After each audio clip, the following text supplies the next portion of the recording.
use these things occasionally. But a problem we do very easily, face recognition. I forgot your first name. What's your first name? Abdul. It's Abdul, yes, right. Abdul's name.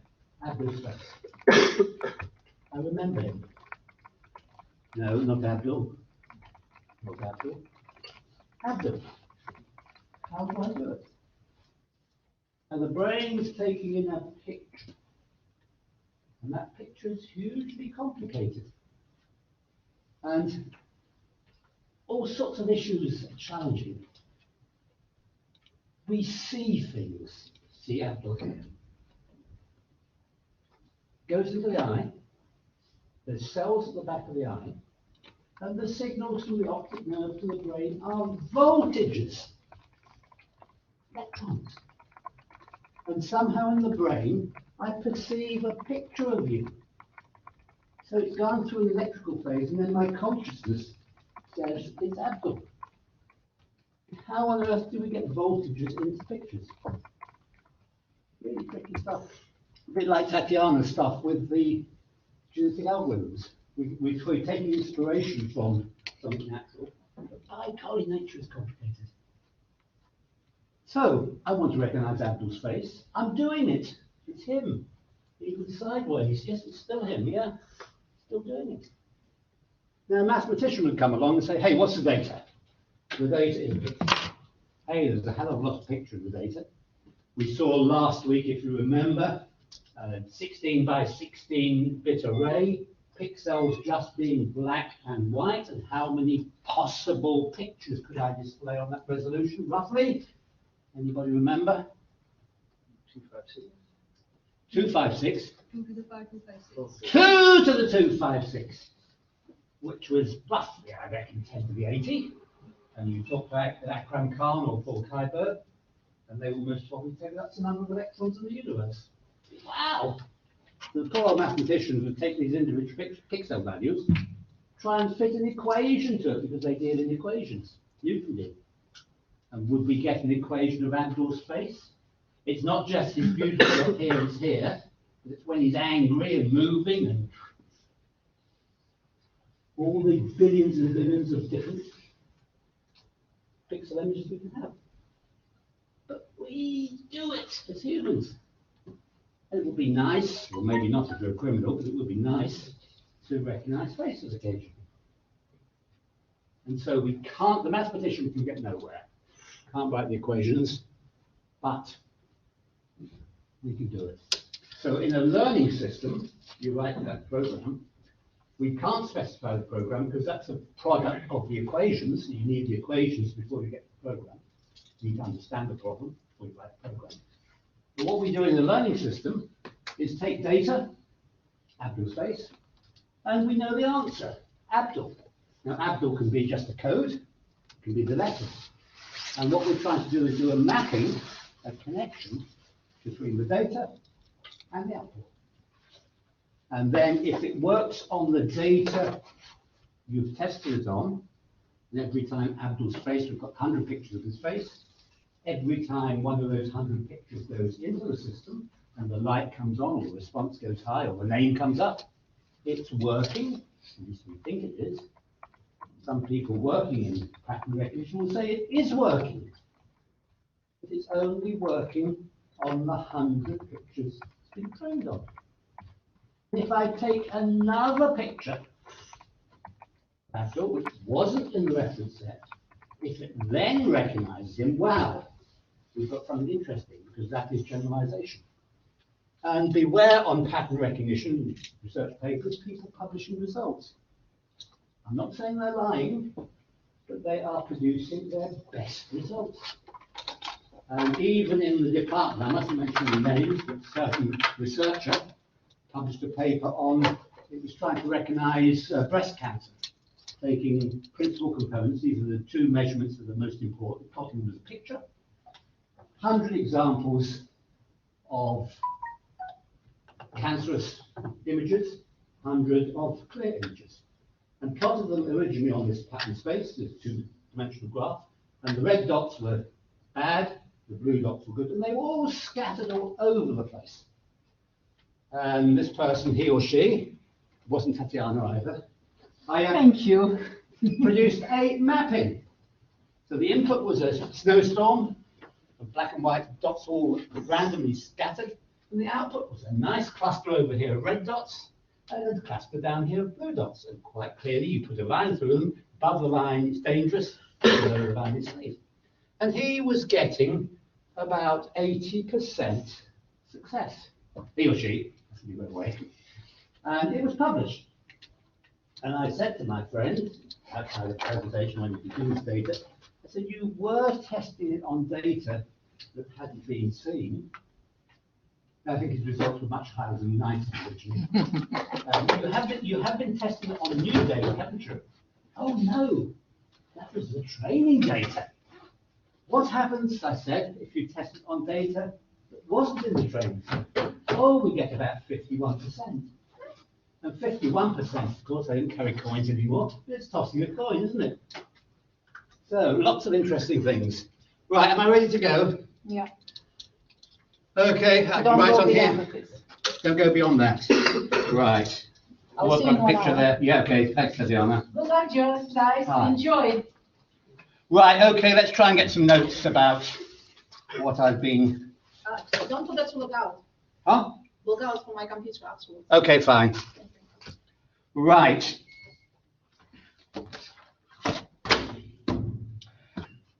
Right, we're up there, yes. A traditional system.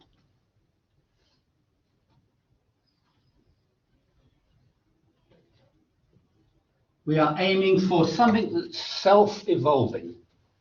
And we want no analysis and no human intervention, ideally. So, traditional research analysis. Where's the pens gone? Oh, there they are, yes. The robot example.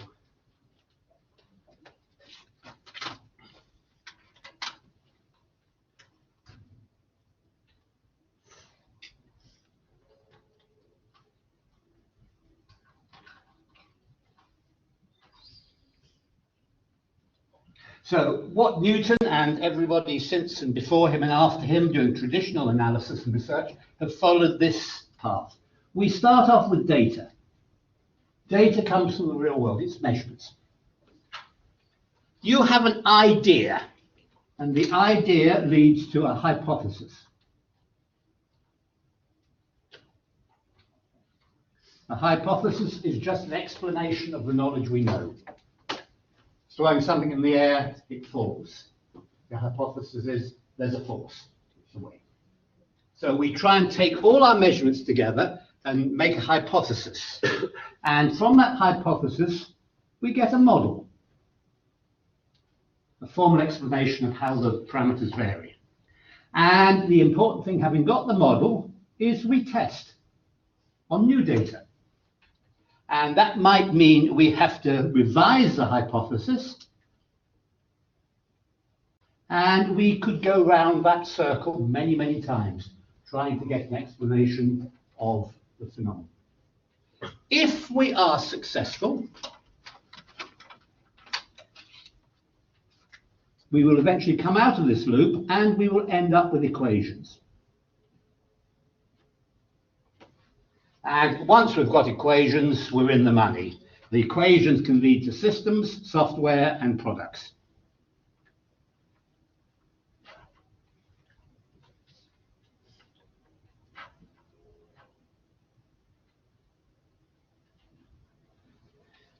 Now, the question is, some problems, we might not come out of that loop. We keep revising, we keep changing our model, we keep getting exceptions, and we're going round. Some problems haven't been solved in the world. Face recognition is one of them. So instead of using this traditional model, let's try and have a look at a learning cycle. Oh, don't tell me this doesn't rub off. Oh, can I swear? Yes. Bloody thing. Can I spit? Oh, dearie me. They gave me these bloody pens saying they're the ones to use.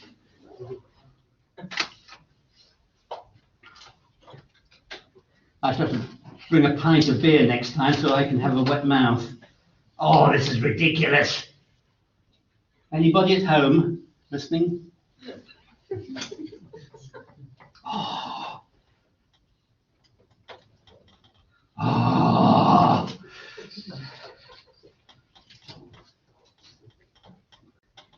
What kind of mess? Bloody mess.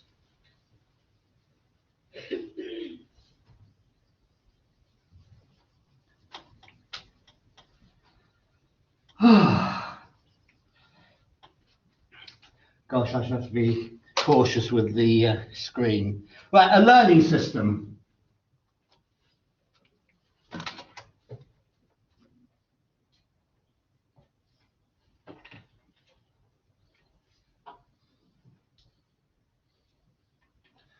Right. We have two phases. One is the training. And the training is where you have a structure, a processing structure. You apply data to it. And you also apply the answer.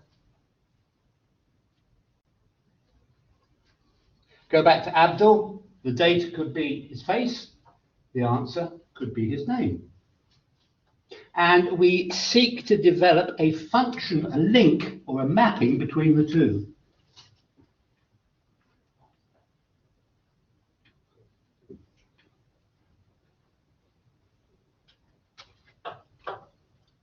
Or a function.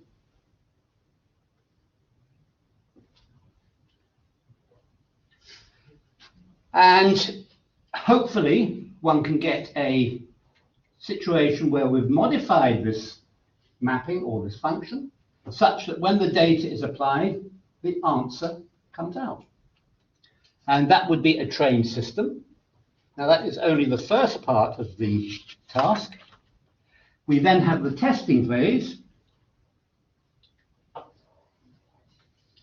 where we take the functions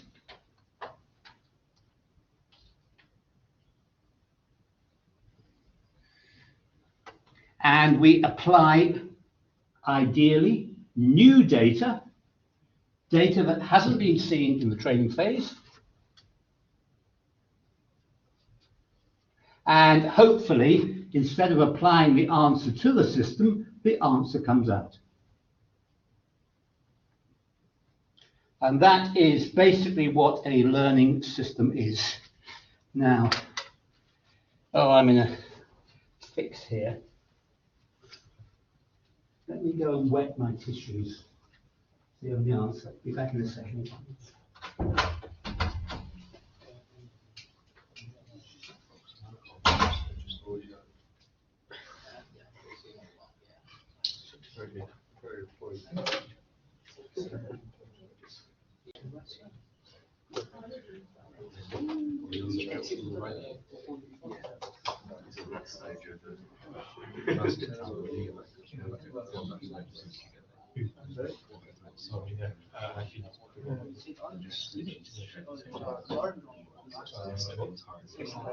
Yeah.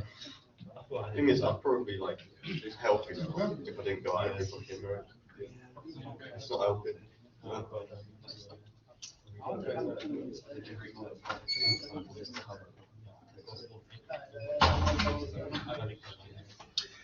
Right, so that's a learning system. Good heavens.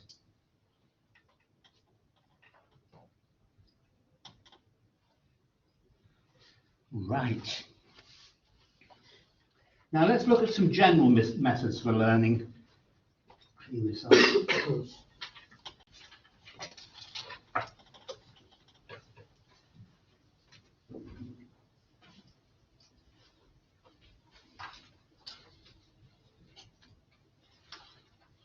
And the general methods, one is heuristics or rules.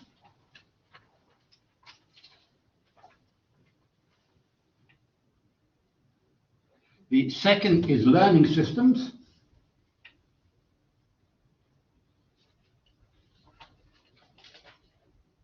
And the third is neural networks. And these are the areas I'm going to cover. And a typical heuristic rule, I think I gave it to you last week, if it looks like a duck and it quacks like a duck, it is a duck. Fair enough. Now try and implement that on a computer. It's easier said than done. If it looks like a duck, no, just the looking, it's pattern recognition.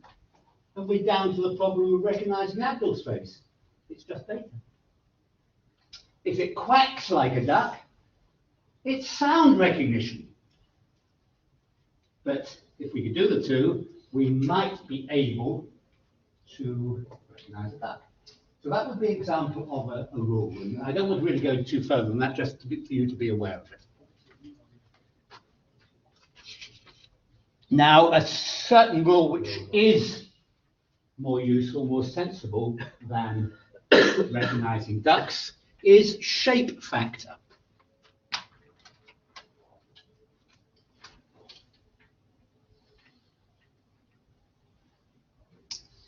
Sometimes referred to as compactness.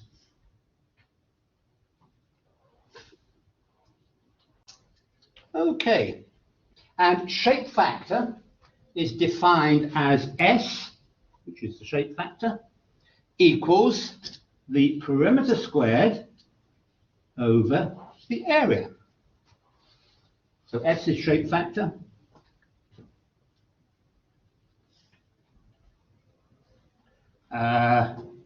P is perimeter.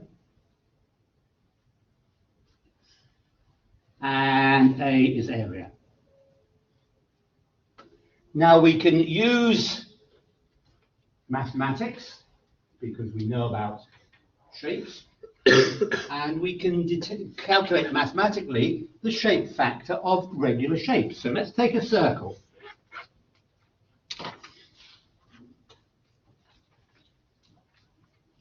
And it's going to have a radius, whoops, that's a bad circle, but the radius is R. What is the shape factor? Well, S is going to be the perimeter squared. And can somebody give me the perimeter of a circle radius R? Good. You're better than mechanical engineers already. So it is the perimeter squared, which is 2 pi R, squared, all squared, divided by the area. And what's the area of the circle? Pi R squared.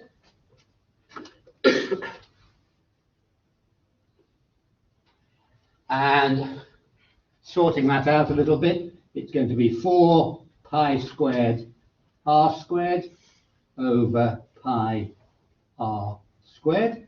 And I think if we start cancelling and messing about, the R squareds go. Interesting, the size parameter has been cancelled out. One of the pi's goes, and we have an answer of 4 pi, which I think is about 13.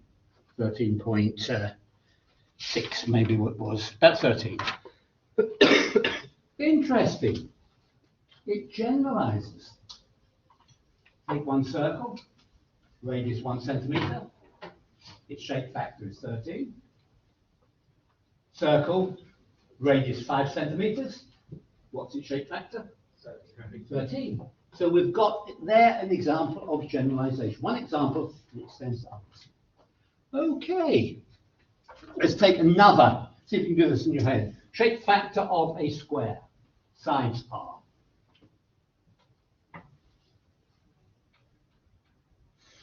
Come on. Perimeter of the square, sides R is 16. R. Oh, the shape factor, you got there already. Yeah, well done, yeah. Smart.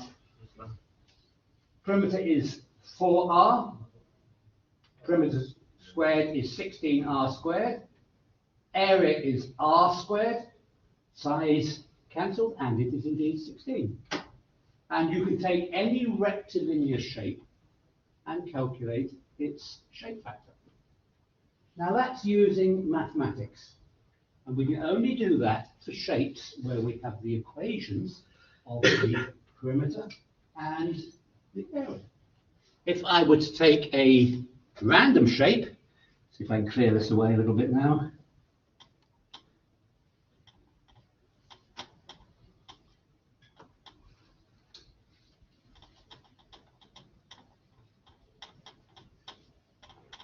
If I were to take a random shape, now, okay, that looks a rather strange shape. In manufacturing, for example, shoe manufacturing, if you took a shoe and you took undid all the stitching and took the individual parts, you'd have a series of flat material shapes, which are certainly not circles and squares. They are irregular. So we've got a problem there. We can't apply the mathematics to shapes that don't have mathematical formulae for perimeter and area. So we've now got to use image processing to try and get around this. Now I won't do it on an irregular shape. I'll go to a shape which is very regular, the square, which we know its shape factor.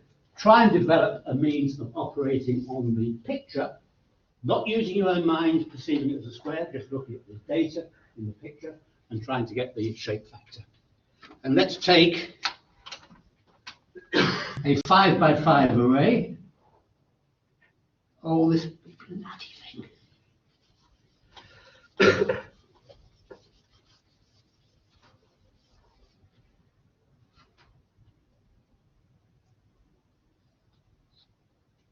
One, 2, 3, 4, 5. 1, 2, 3, 4, 5. There's a 5 by 5 array. And let's assume it's 1 bit per pixel. And let's assume the image is a square.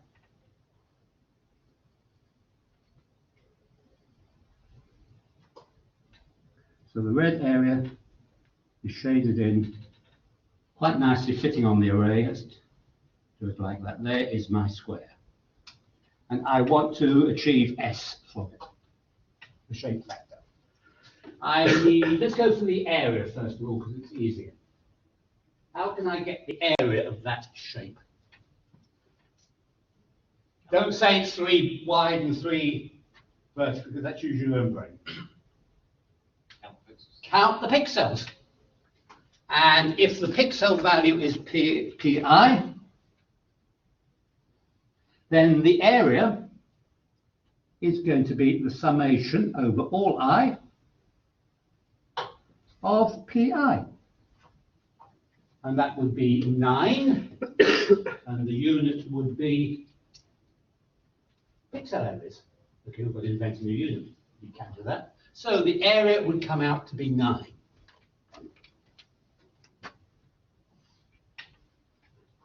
Now for the perimeter.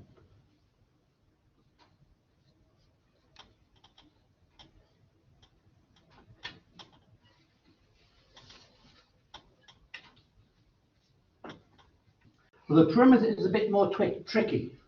You can't look at it and say a vertical edge, horizontal edge, top edge, bottom edge, count the pixels, because that's using your brain. You've got to do something on the image. And we need, first of all, an image processing algorithm, which will appear next term, I think, in the image processing section of this course. You have to accept that it exists. Edge detection.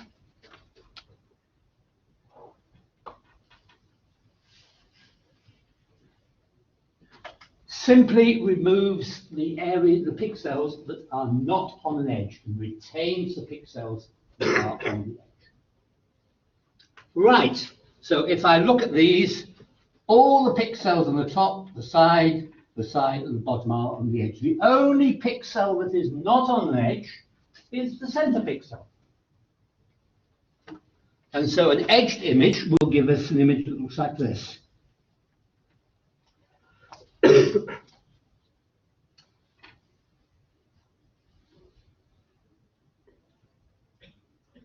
going to be pixel there, pixel there, pixel there, there. Right, we've got our edged pixel. I want my perimeter. So a suggestion how we can get the perimeter. Count the pixels on the edge image. So P is going to be the summation over all I of, let's call it PE for edge of I. And that is going to be what? 8. Got it? 8. Well done. Yes, it's awake. Good, good. So we have P is 8. Now, what is the shape factor? P squared over A. And that is going to be P squared, the perimeter squared of A is going to be 64 over A, which is 9, which I think comes out to 7.1. Now, the most complicated, or the most compact shape is the circle. That is the two-dimensional shape that has the minimum shape factor. And that is about 13, 4 pi. And we've come up with an answer of 7.1. What's going on? The perimeter is wrong. Why is the perimeter wrong? Because the corners weigh twice as much as the edge. Corners.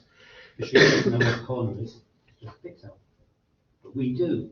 And yes, you can see in counting the pixels, not all edge pixels are equal.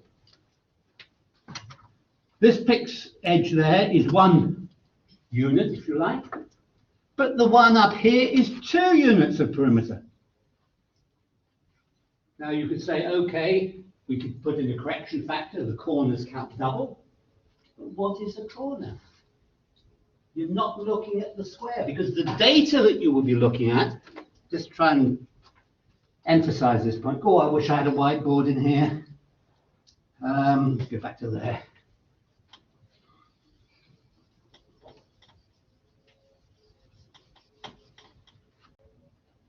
Taking that original image, in fact, I'll go back to this one, that was the pixel that's been removed. The data you would be looking at is not a nice square that you can recognize. It will be a scan of the pixel values.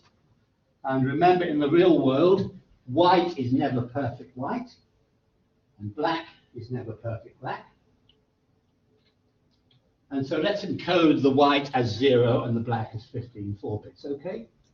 So the sort of data we might be looking at would be, it could be, writing down here, top row, 2, 3, 2, 1, 0, 4, 14, 15, 13, 6, middle row, 3, 12, 2, 13, let's complete that row, 6. Okay, so that is the first row, predominantly white values. That, hang on, we've got a mistake there. There's 1, 2, whoops, 2, 3, 2. That 4 shouldn't be there. That is the, oh yes, it's true. That's the second row, and that's the third row. Now, looking at that string of data, which are pixel values, where's the corner? Not obvious, is it?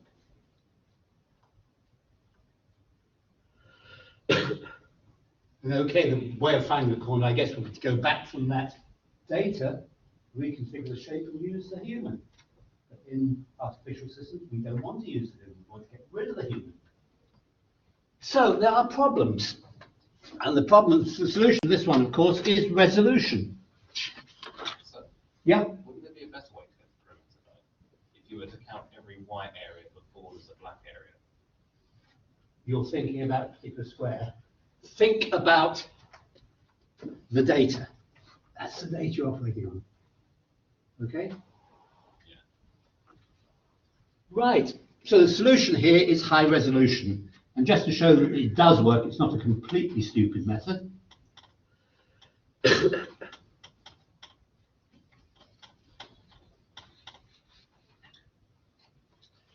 Let's take a square which is 1000 by 1000 pixels. There's the square, never mind the boundary. If I were to do an area calculation, calculating pixels at that resolution, what would A be?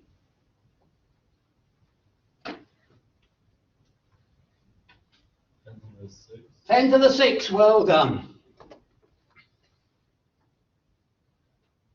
And what would P be? Knowing that we've got 4 corners, you're using a human. What would the machine count as the edge image be? 2 4-corner pixels count for double. In the real world, counting the pixels on the edge pixel, they only count for a single unit. So what is the perimeter going to be using a calculation on the image? Not 1,000, 4,000, which is the true perimeter. What's it going to be? 3,996.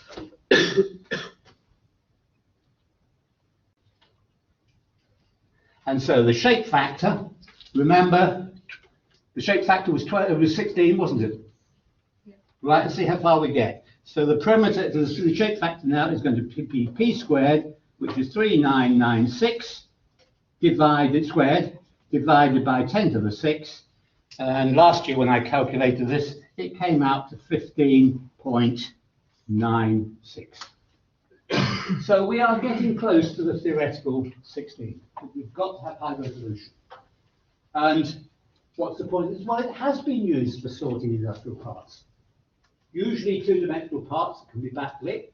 It gives you a good quality image. The background is white, and where the image is, it's black. I could put a hand on there, but the visualizer shows my hand. That's no good. Imagine the light coming up from under the there's shadow there. There it is. Look.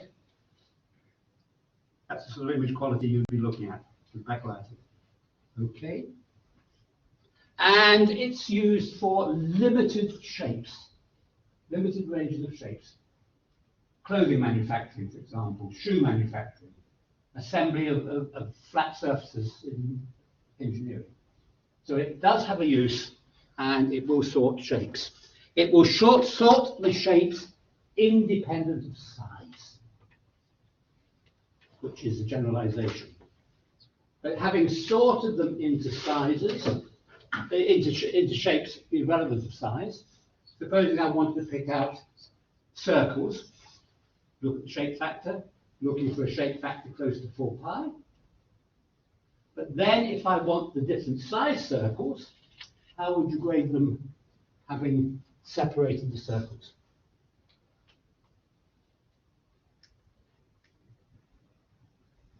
A consultancy problem. Use shape factor in this process. I want a particular size circle. First of all, I find the circles, or the circle shapes. I now want circles of a particular size. How can I, given it's now all circles, differentiate the individual size circles?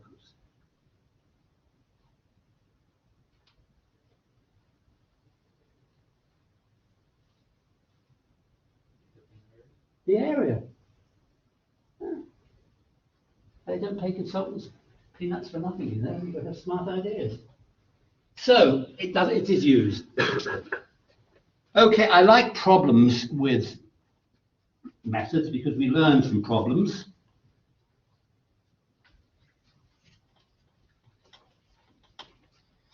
Let's go back to the 5 by 5 array.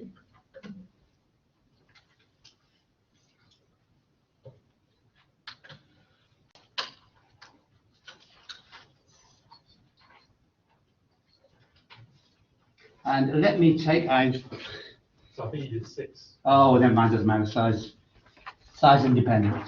Let's take a shape. Let's take a vertical bar. Let's change the color.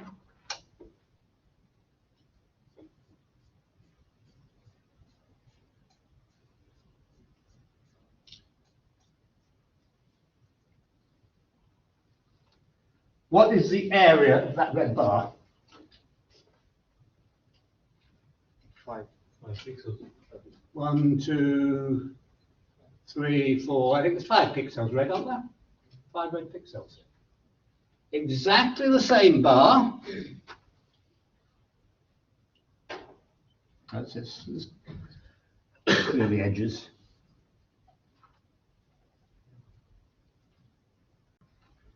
Exactly the same bar. Doesn't quite fit on the pixel array. Let's have it over there slightly. Using a pixel count, what's the area now? 10. You are assuming a threshold. You've assumed a threshold of 0, i.e. any pixel that has part of the image is a full pixel. It dodges that. But if it were threshold of 0, the area would be 10. But supposing the pixel area was 0.5, I think it would be 5, wouldn't it? So there's an alignment problem. And there is a threshold on images which distorts the edges. And that is independent of the resolution. You can't go to higher resolution to reduce that error. There's also another problem. Supposing the same bar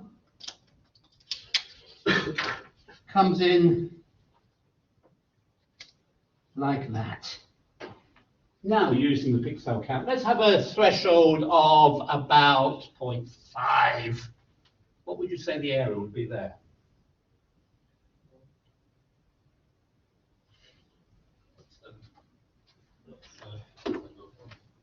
Right, I think that's going to be 1. That's going to be 1. That's going to be 1. That's going to be 1. That's going to be 1. It's going to be 7. Okay. Supposing we have a threshold of 0.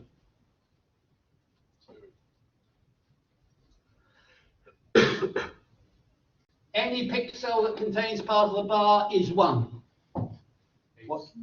8 or 9? 1, 2, 3, 4, 5, 6, 7, 8. Oh, down there, yes. Pull the edges off. 9. We've got a problem. Real-world images going onto array, they do not give consistent pictures. Now, to us as humans, resolution you're dealing with, it doesn't matter. You smooth it out. But there are data collection problems which will cause variability in the image. Now, how are we doing for time? 10 minutes left. It's only a single parameter, shape factor. There are trillions of different classes of patterns. It should be quite obvious that some different shapes could well have the same shape factor, the same level of complexity. So the method can't be applied generally. And an example of this, we're going to use shape factor for very stylized character recognition. And let's take 2 3x3 images.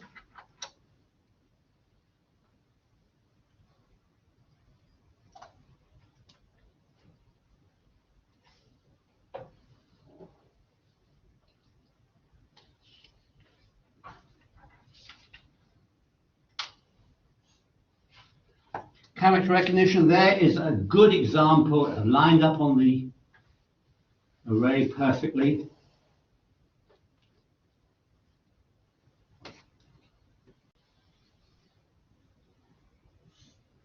Okay. What character is that?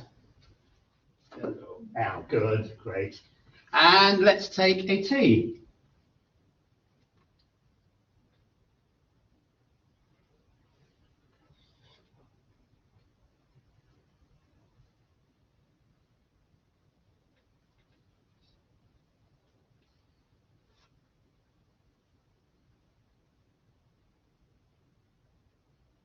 Right. Using your human intelligence rather than image operations, what is the area of the L? 5 pixels. What is the area of the T? Now, what about the edge? Let's take units as humanly perceived units of edge in the L. How many units of edge? 1 and 1. 2. I mean 1 in 7. 1, 2, 3, 4, 5, 6, 7, 8, 9, 10, 11, 12. So A was 5 and P was 12. So S is going to be 144 over 5. And bother to work it out. Now, what about the T parameter?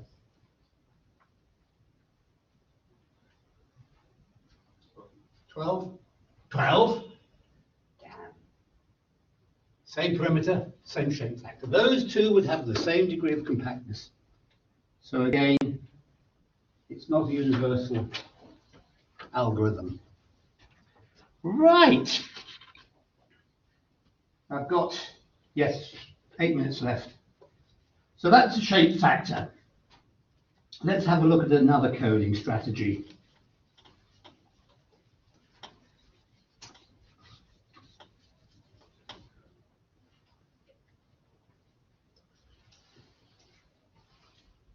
The run code.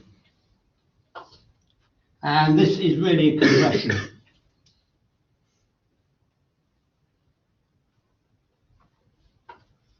To try and reduce the data. Because remember, a high resolution picture, well, a moderate resolution picture with 1,000 by 1,000, it's 1,000,000 pixels, it's 1,000,000 numbers. So, the run code.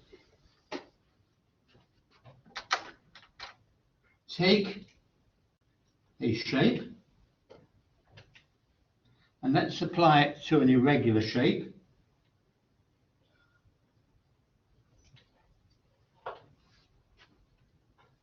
And the area, that's the edge of the shape. The inside of the shape is the, I don't want to shade it in, but it is shaded in. Let's put a few lines in there. So there is the shape. And to get the run code, scan image from origin. And the origin in an image is traditionally the top left. Now this dates back to old-fashioned cathode ray televisions where you had an electron beam scanned. It started from the top and went down. In fact, it doubled back as well. The origin in the image is not down here, it is at the top. So we start scanning from the origin and find the first non-zero row.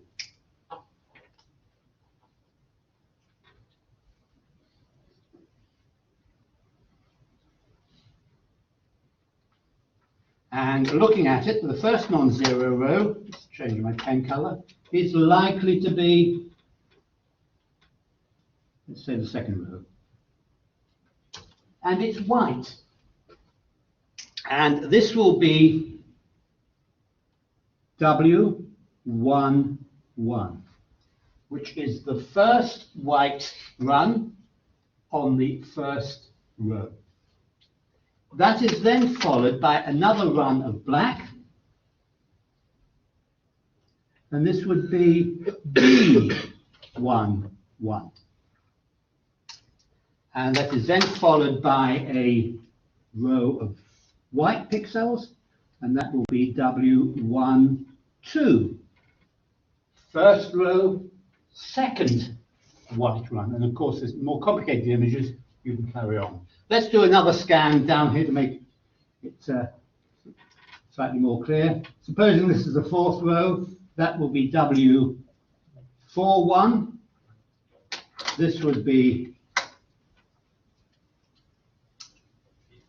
B41, and this would be W42. 2. And you carry on scanning until you get to the end. So you find the first non-zero row, and the second thing is find the first white run.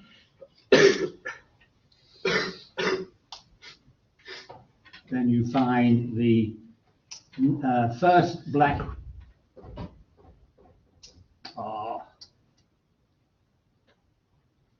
run. You find the second white run.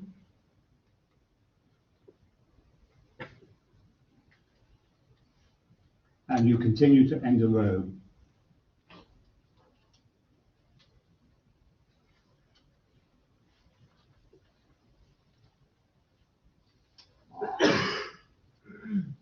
So that is the basic strategy, and we'll carry on until we get there. An example to make this clear.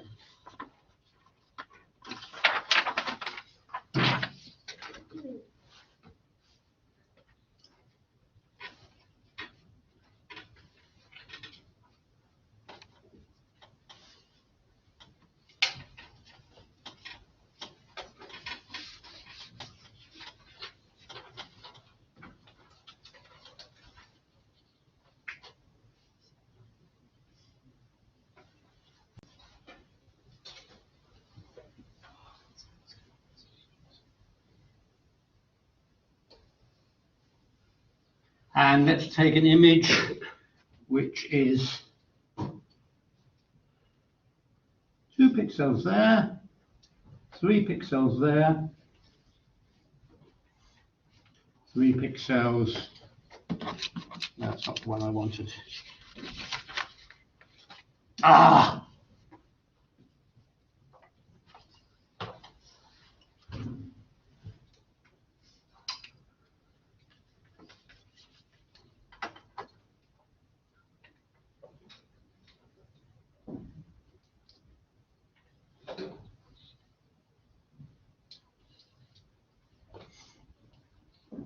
And the image is going to be 1 pixel there, that's better. 2 pixels there. 4 pixels there. And 2 pixels there. And quickly filling in the shape, there it is.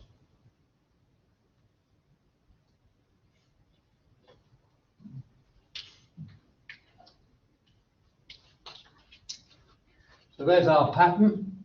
Right, scanning from the origin, the first white run, 1, 2, 3, will give me a pattern X. It's represented as a series of vector. X equals 3. First white run. First black, or in this case red one, will be 1. Second white run, this picks up here, will be 1. That's got to the end of the road because the resolution is 5 by 5. Next row, white run 2, black run 2, white run 1. White 1, 1, black run 4. Next row, white run. First white run is 0.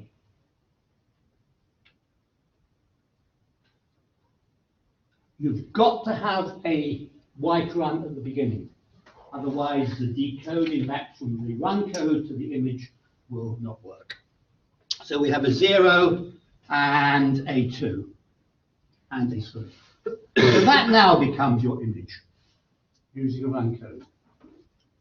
And of course, to work back, if you want to take this coding back from the run code to the real world, starting at the origin, we would have 3 white runs. There they are.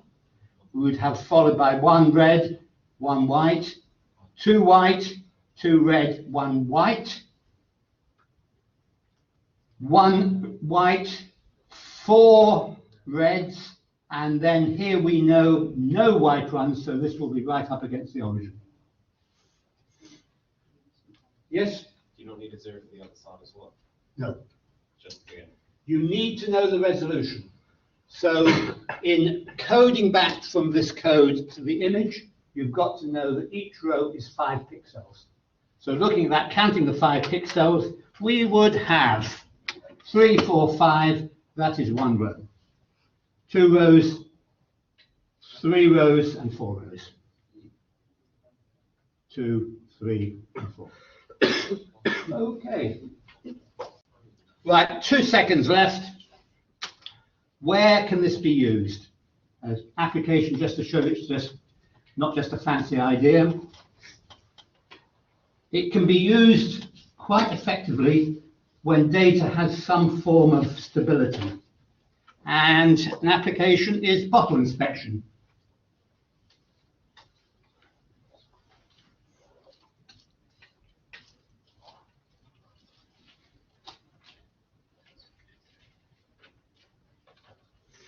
If you have a conveyor belt with bottles on it, and there's another bottle coming in, and supposing we have a bottle here which is broken.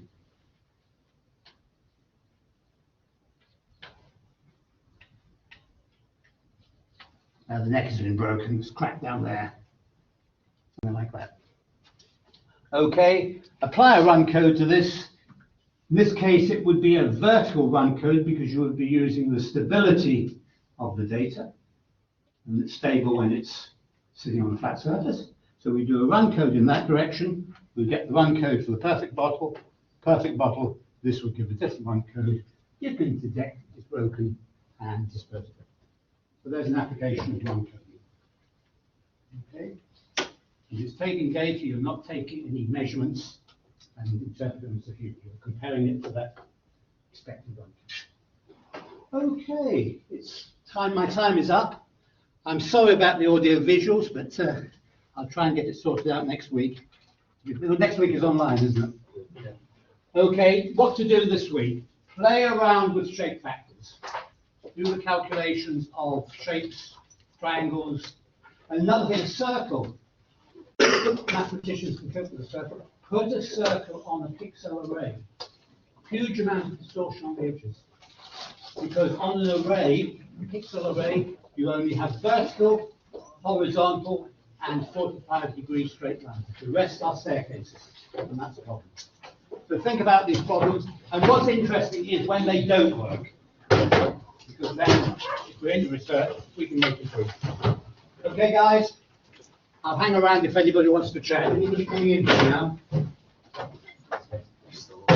No.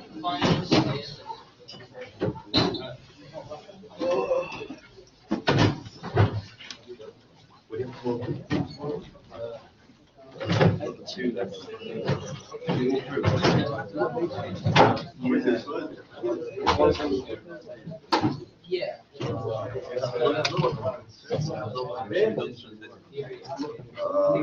be honest. Oh, I think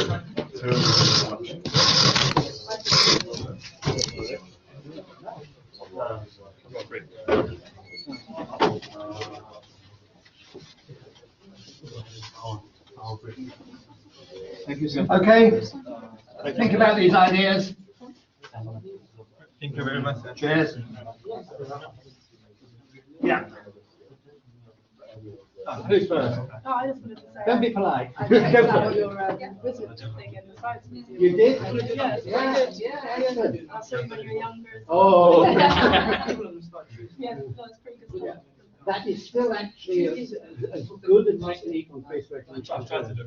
Well, some of the stuff it was saying was that was like the beginning of the aim of PR techniques that I use today. Yeah, yeah. And as we get into neural networks, you'll see the traditional analog neural networks, Americanized, using weights, as I say. And our breakthrough was to say, no, we're not going to do that, we're going to use logic. And that's what eliminates a huge number of problems. Because with the analog model of the neuron, in training it, you're actually trying to create a plane which separates the surface, the data in space. So your face is on one side, everybody else is on the other side of that plane.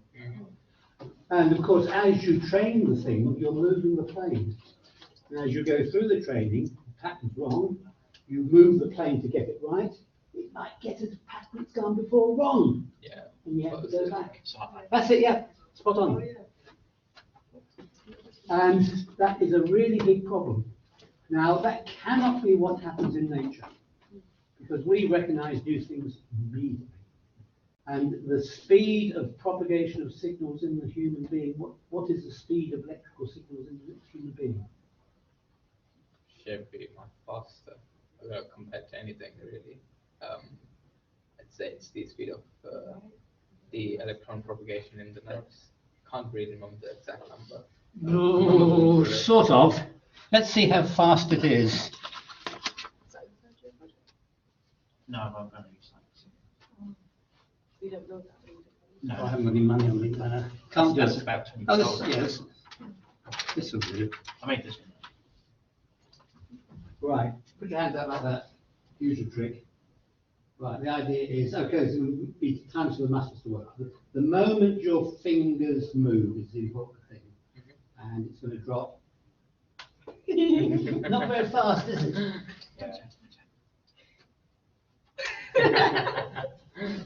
No, actually, we are using electrons in the human natural systems, but they're not solid electrons, it's mainly ions, sodium ions, chlorine. Yes, it is. And they have to diffuse membranes.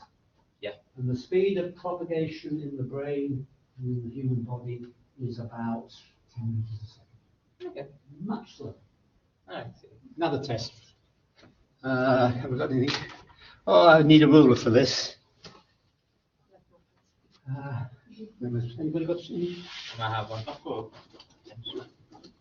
I have one. No, it's something hard. Oh, let's try. Come and sit down there. Not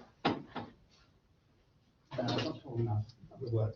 Basically, I want to try your reflexes. You tap somebody on the knee, and you can see it takes a few seconds before the knee moves. There's slow propagation. So back to the learning system. If we have a computer simulating a neural network, which takes hours, maybe days, maybe never to train to an answer, how come the human, you recognize me or you recognize him almost straight away? Where the computer is propagating at the speed of light information, and the old human body is slugging it through at about 10 meters a second.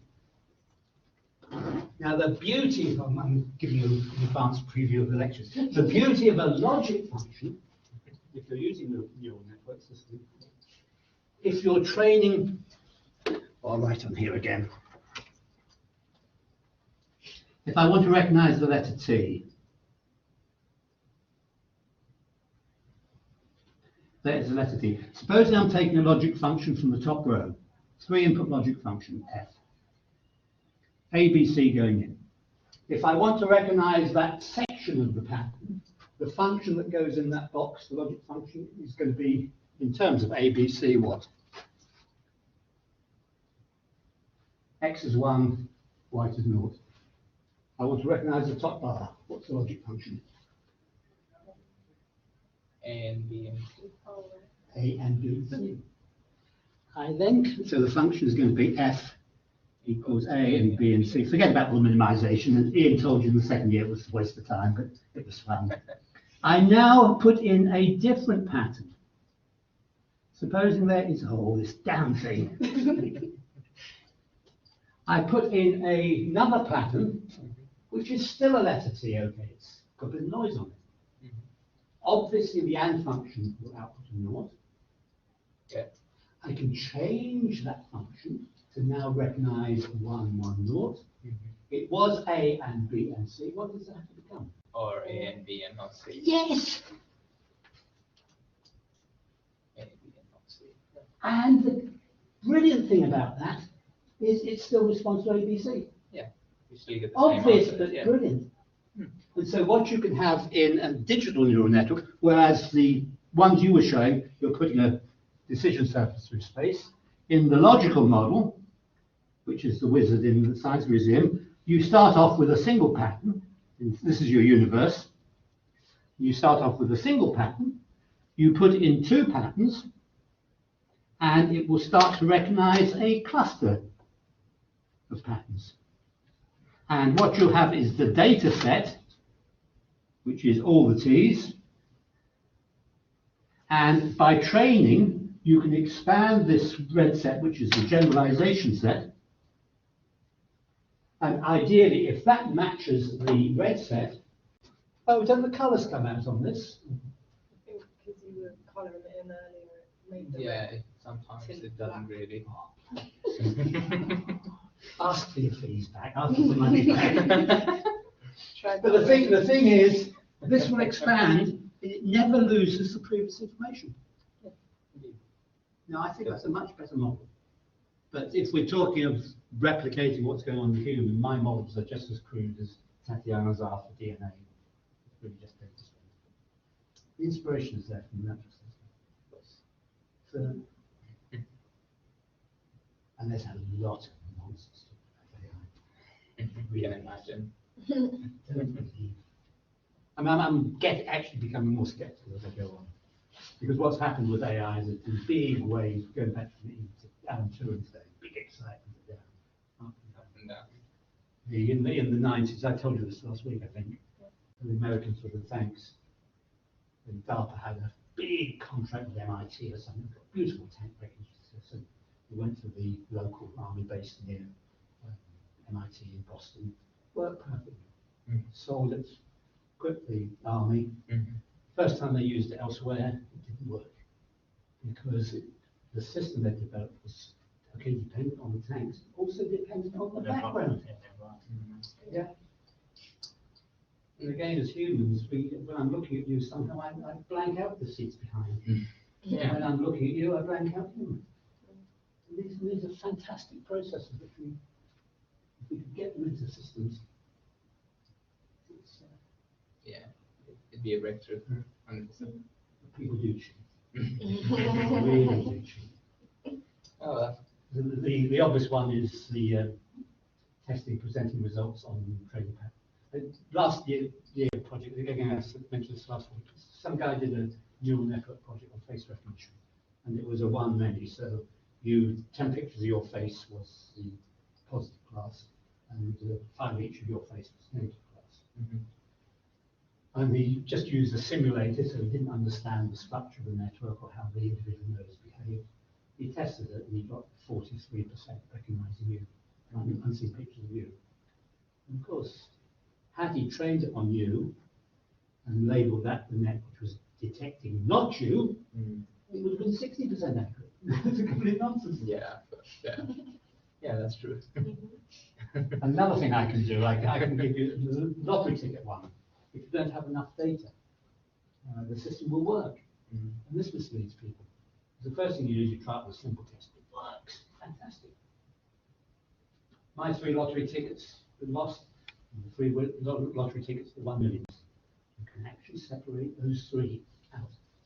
And the problem, it's a simple problem. If I have a 2-dimensional space, and if I have any 2 patterns,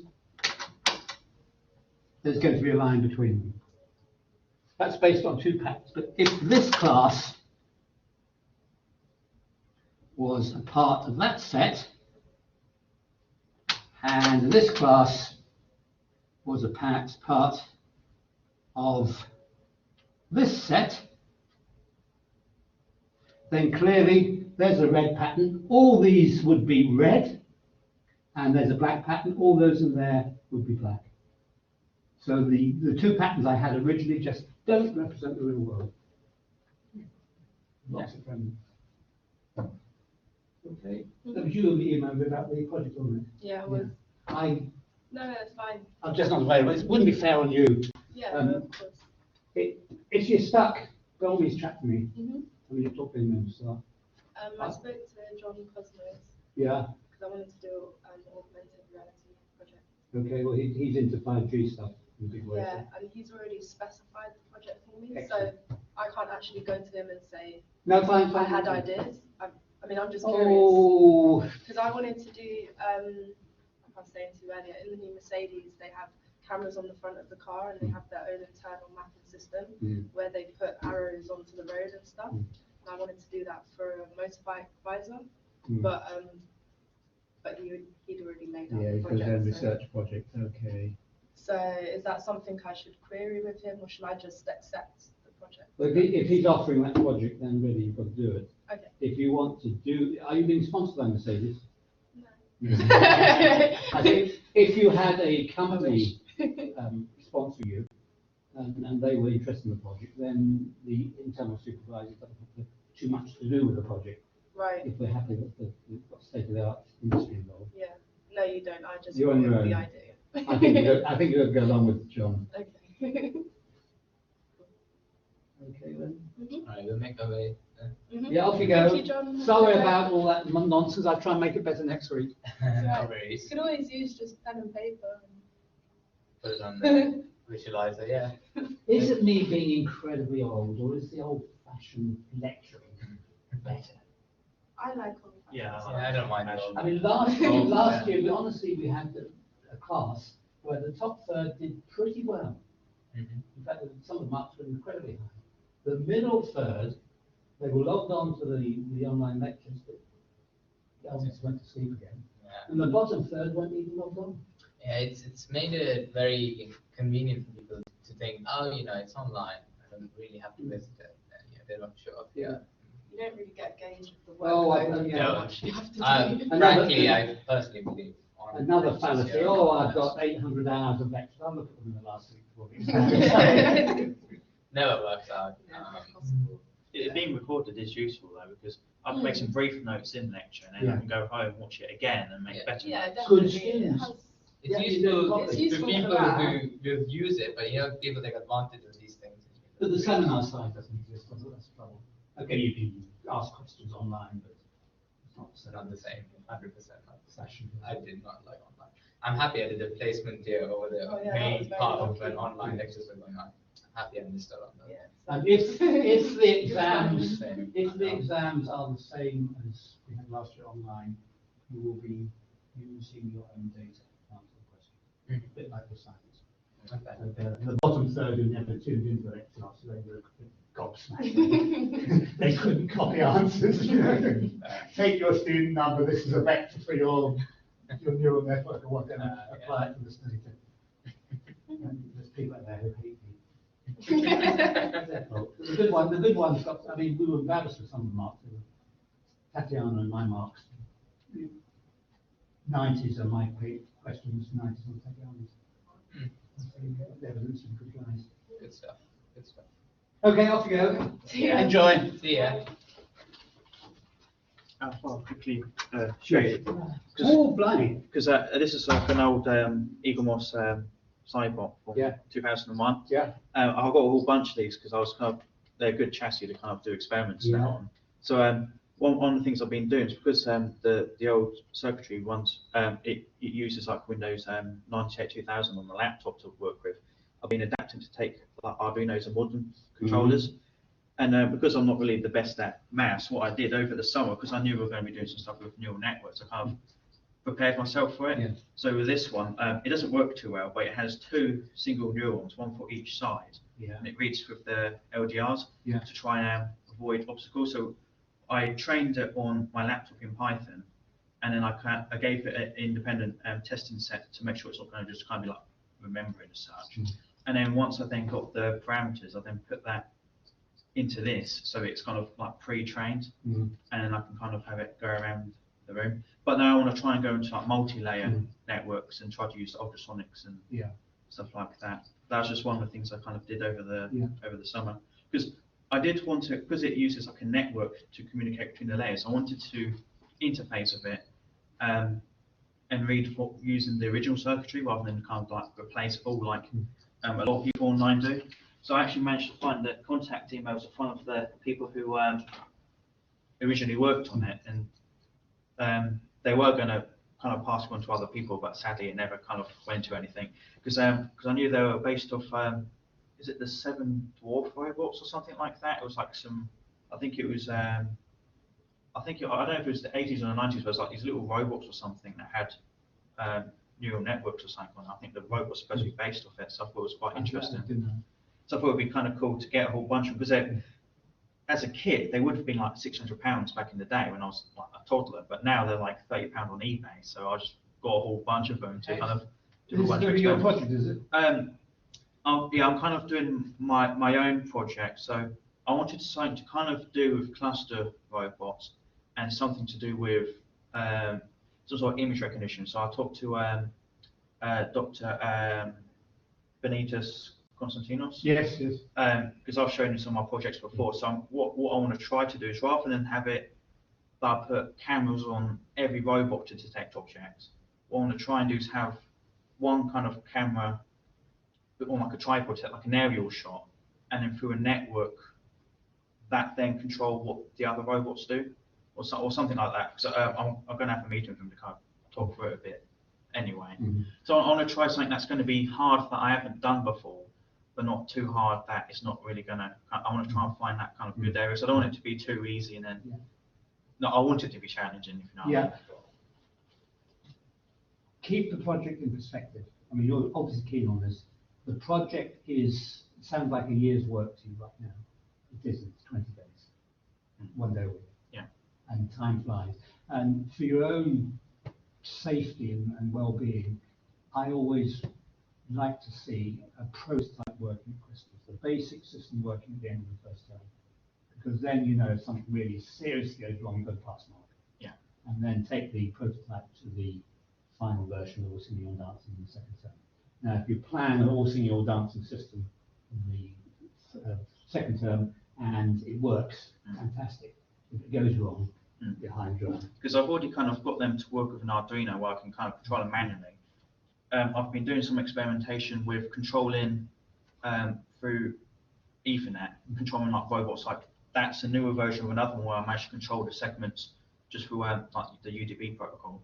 And then I've been following tutorials on like simple object recognition using libraries and like HAR cascades and all that kind of stuff. So I've kind of following tutorials. I've got something that can kind of like detect my eyes, my face, and that. So I think I need to kind of go a bit deeper and research it better and kind of put all three areas together if I can.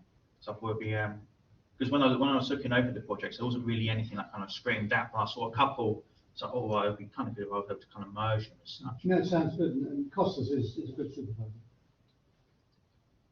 Yes, I thought I'll show you that Yeah, anyway. great. So because I'm the chair of the Electronic Engineering Society this year, and we were going to have a table this afternoon after this lecture, but then last minute on Friday I got told that somehow our table got double booked, so now I don't have it. It's like, oh, okay. So they said, so I gave them, they said to give me some extra dates in this week so they can try and maybe find a table. So I'll bring it with me anyway. Yeah, okay. And just in case, I'll get Stick it an there. email. Stick in there. Okay, nice to talk. Thank you.